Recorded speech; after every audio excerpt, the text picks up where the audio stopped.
Hello everyone, আসসালামু আলাইকুম। আশা করি ভালো আছেন, সুস্থ আছেন। তো আজকে ডিম রান্না করব। আর ইদানিং কেন যেন আমার আসলে ভুনা তরকারিটা একটু বেশি ভালো লাগছে। যদিও এই কয়েকদিন আগেও কিন্তু আমি দুপাজি কিংবা ভুনা তরকারি খেতে পছন্দ করতাম না। বাট এখন কেন যেন ভালো লাগে, জানি না সেটা। তবে যাই হোক, আমার খুবই ভালো লাগে আর কেমন যেন তৃপ্তি করে ভাত খাই, এরকম একটা ব্যাপার।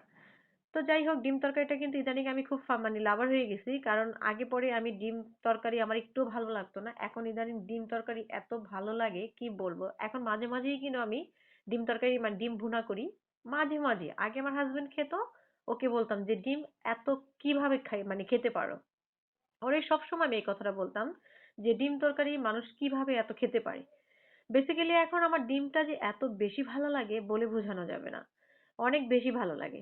তো যাই হোক, এজন্য মাঝে মাঝেই কিন্তু এখন আমি ডিম ভুনা রেসিপিটা দিয়ে থাকি। কারণ মাঝে মাঝেই আমি ডিম ভুনাটা শর্টকাটে রান্না করি। অনেক সময় বাইরে গেলে বাসায় এসে কি করব, কি রান্না করব বা কি রান্না করব আজকে মন চাইতেছে না কিছু রান্না করার জন্য।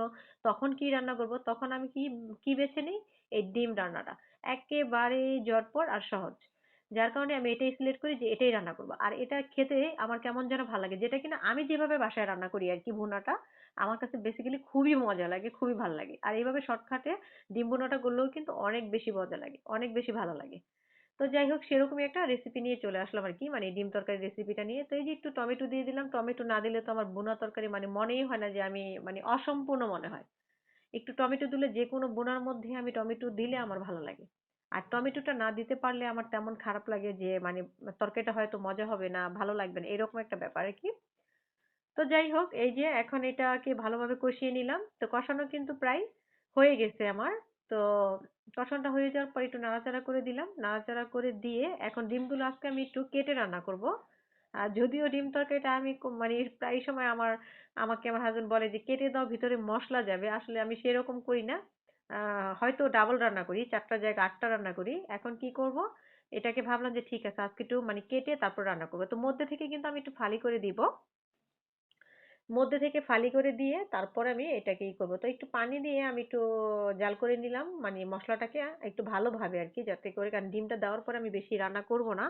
যেহেতু ডিমটা ভাজা হয়ে গেছে আর কেটে রান্না করব, বেশি রান্না করতে গেলে দেখা গেছে কুসুমটা ডিমের যে কুসুমটা সেটা আলাদা হয়ে যাবে। যার কারণে এই যে দেখেন, এইভাবে দিয়ে আমি ডিমটা রান্না করলাম। খেতেও কিন্তু দারুণ ছিল।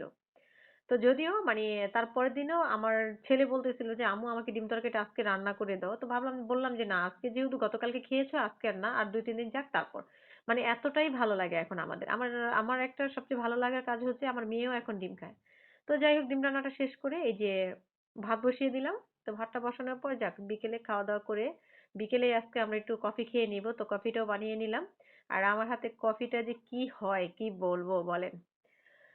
আমরা বিকেলে আজকে কফিটা খেলাম চায়ের বদলে। তো কেমন হয়েছে বলবেন? আল্লাহ হাফেজ।